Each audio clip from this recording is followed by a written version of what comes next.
While this description of Mr. Edmond's cooperation is important and will be addressed later, the truly astonishing way that Agent Benjamin described Mr. Edmond's demeanor when he arrived at the hotel on July 20th, 2014 is noteworthy, to say the least.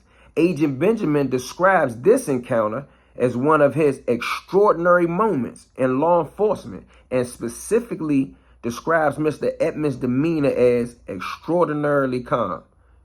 Now, these are two different meetings at a hotel. They took him from USP Lewisburg, dangerous penitentiary, and snuck him to a hotel in 1990. And then in 2014, they took him to another hotel and had other meetings with him. And they not even putting in here every time he went to a hotel in AKFC with the FBI. Agent Williams testified that Mr. Edmond broke down and cried during the interaction at the Pennsylvania hotel. According to Agent Benjamin, he and the other detectives that were present at the time were stunned by what they had witnessed that day.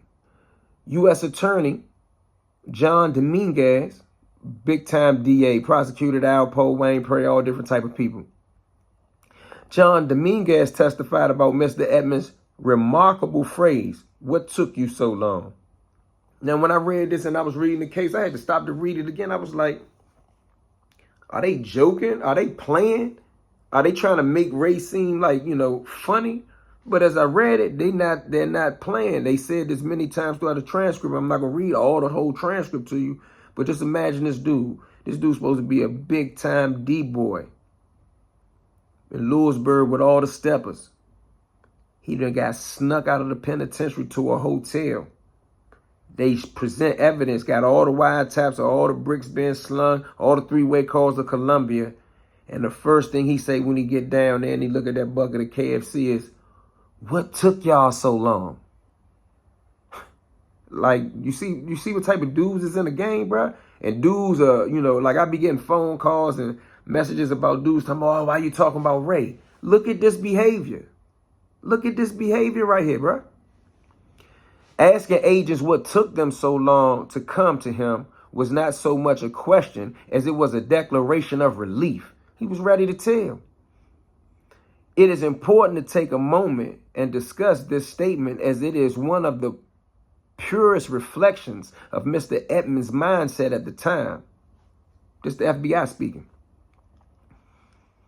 When Mr. Edmond was approached, he had already made the decision that he wanted to turn his life around. So when he was propositioned to cooperate, his acceptance was a mere formality. They knew he was going to tell. And I believe that they knew he was going to tell because many of my homies that had lawyers that represented guys when they first called the case said that he had sit-downs and debriefings. I'm going to take one moment to clarify debriefings. I don't like debriefings. I'm not a fan of people that are defendants that do debriefings because in debriefings, you do what?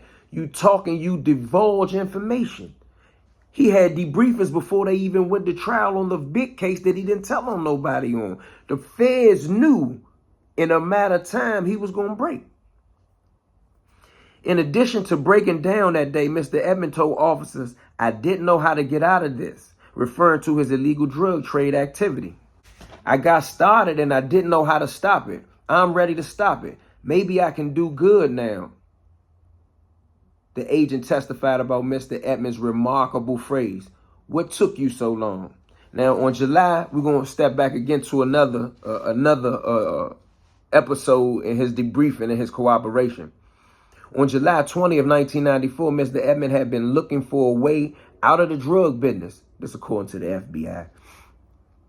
Importantly, he made the decision on his own before there was ever a written agreement that he wanted to quit selling drugs and that he would change his life and attempt to make amends for the devastation and destruction of his criminal conduct in Washington, D.C. The paperwork goes on to state, "It is undisputed that Mr. Edmond provided invaluable information that allowed the government to seek and obtain wiretaps in a large number of cases. These wiretaps led to an astounding 111 indictments and the convictions of 340 defendants. I don't know another federal cooperator from Joe Valachi to Sammy the Bull to Nicky Bonds, to Alpo Martinez.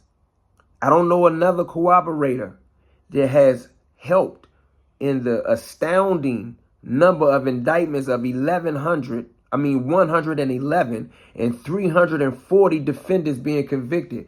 What single informant or government cooperator has been a part of 340 convictions and 111 indictments? Do you understand the gravity of that type of cooperation?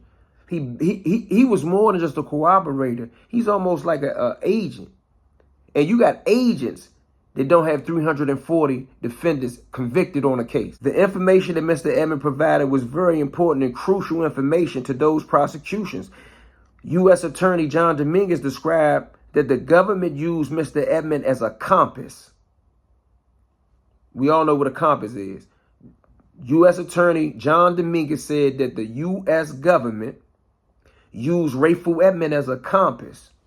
Indeed, according to Dominguez, Mr. Edmond was described, according to Dominguez, Mr. Edmond was debriefed Monday through Friday, beginning in August and ending around the Thanksgiving holiday, KFC included. That's my addition. For months, he was debriefed from Monday through Friday, beginning in August and ending around Thanksgiving holiday. During these debriefings, which is why I keep using these words when I'm talking about these other guys that got debriefings in their stuff, nothing for the defendant ever is good in the debriefing unless he's debriefing to tell somebody something about him to get a departure or government favor. So if you see somebody paperwork and it say debriefing in there, that's a big question mark. But this is another, example of what goes on in these debriefings. Now, this is Rayful Edmond debriefing with the FBI while in prison, already serving a life sentence. During these debriefings, Mr. Edmond provided information about crimes and criminal conduct and assisted in the interpreting of thousands and thousands of hours of wiretaps. Now, he listened, this is their words, not mine. The FBI said he listened to thousands and thousands of hours of wiretaps. On thousands and thousands of hours of wiretap while he was sitting in the room eating fried chicken, KFC, he's explaining code. He's explaining the lingo. So when dudes think they talking jazzy on the jail phone and they only using DC slang, they only using Chicago slang, I want y'all to know and remember that they have a guy like Rayful Edmond sitting there helping them break down the code, bruh. So it's no code that you using that we use in the subculture, prison yard, back corner, back alley, that a guy like one of us may think that we the only ones that know this code when there are guys like Rayful Edmond that's sitting there with the police debriefing, explaining to him every code word you done use now and in the beginning. And then you got cooperators like Rayful Edmond that are highly intelligent. He could have went to jail in 89, but when it come to slanging, work, only certain code words fit. He's intelligent enough to break it down and explain it to the FBI that, this is what they talking about. They not talking about girl, they talking about boy. They not talking about boy, they talking about girl. He's going to explain that. Mr. Edmond provided extensive trial testimony. His testimony assisted the government in obtaining convictions and guilty pleas.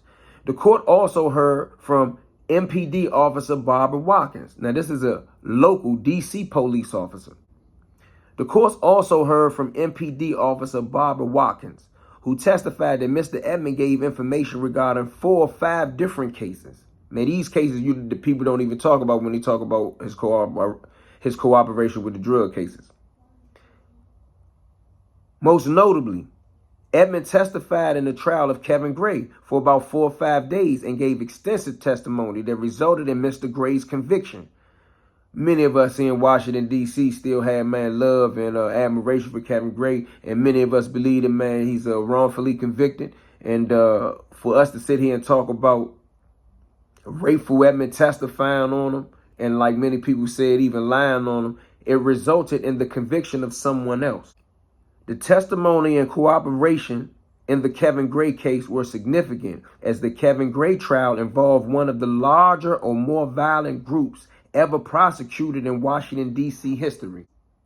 When asked to describe Rayful Edmond's demeanor during the debriefing sessions, Officer Watkins described that as, it was kind of funny because we couldn't keep up with how fast he was giving us the information.